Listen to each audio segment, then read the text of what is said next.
Assalamualaikum warahmatullahi wabarakatuh. Oke teman-teman, channel ini adalah channel informasi dan edukasi dan bukan ajakan maupun saran finansial teman-teman. Hari ini kita akan update informasi mengenai Kaspa. Jadi ini ada pembaharuan dari ekosistem teman-teman. Jadi Tokata Hardfork mencapai tonggak penting pada tanggal 30 April 2026. Jadi ada pembaharuan terbesar di jaringan Hardfork Tokata, dijadwalkan aktif di mainnet antara tanggal 5 sampai dengan tanggal 20 Juni 2026 teman-teman.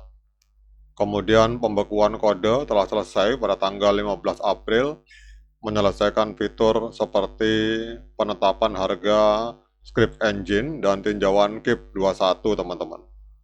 Jadi pembaruan ini akan mengubah Kaspa dari rantai pembayaran menjadi layer 1 proof of work yang dapat diprogram dengan memperkenalkan token natif KRC20, pemrograman Covenant melalui Silverscript, dan opcode verifikasi Zero Knowledge teman-teman. Kemudian kita lihat di sini, apa artinya ini? Artinya bahwa ini adalah sebuah kabar baik untuk Kaspa karena menandai perluasan fungsi yang signifikan, berpotensi menarik pengembang dan penggunaan baru seperti DeFi dan NFT langsung di layer 1 teman-teman. Kemudian kemajuan roadmap yang sukses itu juga akan meningkatkan kredibilitas proyek teman-teman. Kemudian yang berikutnya, Kaspa ini menargetkan kapitalisasi pasar 10 miliar US dollar teman-teman. Wah, ini target yang sangat besar. Sementara kalau kita lihat di sini, kapitalisasi Kaspa ini baru 928 juta US dollar, belum sampai 1 miliar teman-teman. Jadi analisis menunjukkan dinamika pasokan Kaspa yang unik dengan 95,4% dari total 28,7 miliar Kaspa sudah beredar dan emisi yang mendekati nol pada akhir tahun 2026. Hal ini mengurangi resiko dilusi di masa depan dibandingkan pesaingnya. Jadi target kapitalisasi pasar 10 miliar US dollar atau kenaikan 10,7 kali lipat dari level saat ini dipandang realistis jika aliran modal sejalan dengan throughput jaringan yang tinggi lebih dari 10.000 time per second teman-teman. Jadi apa artinya ini? Ini adalah sebuah narasi bullish untuk Kaspa karena distribusi pasokan yang hampir lengkap ini membuat kenaikan harga lebih bergantung pada permintaan, jadi bukan penerbitan token baru, sehingga akan menciptakan proposisi nilai yang lebih jelas bagi para investor teman-teman. Dan untuk hari ini kita lihat Kaspa mengalami kenaikan harga signifikan, naik sebesar 4,8% dalam 24 jam terakhir. Kita lihat di sini Kaspa diperdagangkan di angka 0,03388 US dollar teman-teman. Sementara untuk kapitalisasi pasar dari Kaspa hari ini ada di angka 928 juta US dollar, menempati peringkat ke-57 di CoinMarketCap. Untuk volume transaksi dalam 24 jam mengalami kenaikan 81,59%. Dalam 24 jam terakhir terjadi jual beli Kaspa di angka 19,37 juta US dollar teman-teman. Kemudian untuk supply total 27,4 miliar Kaspa, supply maksimal 28,7 miliar Kaspa, dan supply yang beredar 27,4 miliar Kaspa teman-teman. Jadi kelihatannya sudah 100% teman-teman. Kemudian kita melihat harga tertinggi sepanjang masa, jadi 2 tahun yang lalu, tepatnya 1 Agustus 2024, Kaspa ini sempat menembus harga 0,2075 US dollar teman-teman.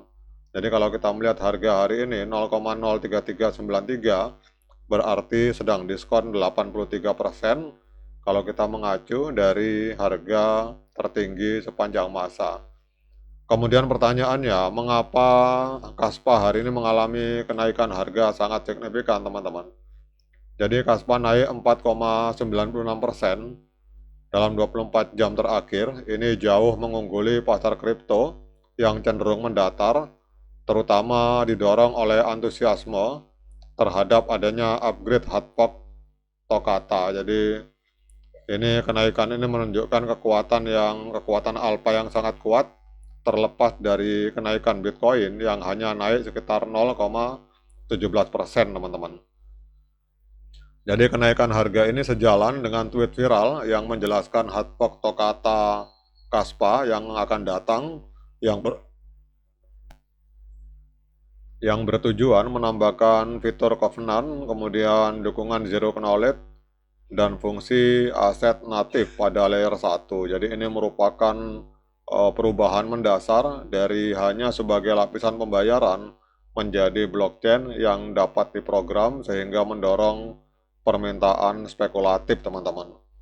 Jadi apa artinya ini? Artinya bahwa pasar ini mulai menghargai perluasan utilitas jangka panjang dan melihat upgrade ini sebagai katalis nilai yang signifikan, teman-teman. Jadi memang nanti akan ada hard fork dari Kaspa ini yang memicu kenaikan harga, teman-teman. Nah, kemudian kita lihat di sini untuk trennya secara jangka pendek ini adalah tren kenaikan kuat karena harga berada di atas EMA 13 dan EMA 21.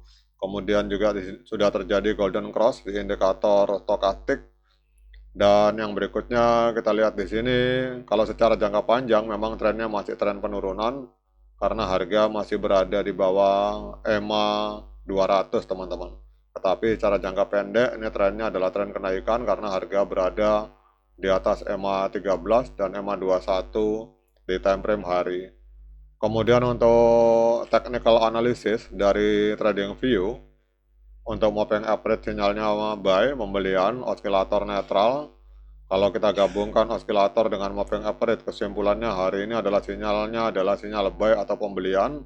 Karena kita lihat di sini ada 12 indikator yang menunjukkan sinyal pembelian dan hanya 5 indikator yang menunjukkan sinyal penjualan. Nah, dengan berbagai informasi yang sudah saya sampaikan ini, pertanyaan berikutnya adalah apakah layak bagi kita untuk melakukan pembelian Kaspa? Nah, untuk menjawab pertanyaan tersebut, saya persilakan teman-teman untuk melakukan dior dan investigasi secara mandiri, karena uang Anda itu adalah tanggung jawab Anda masing-masing. Oke teman-teman, demikian update informasi ini tentang Kaspa. Semoga bermanfaat terutama untuk para Kaspa Army. Sekian dari saya. Assalamualaikum warahmatullahi wabarakatuh.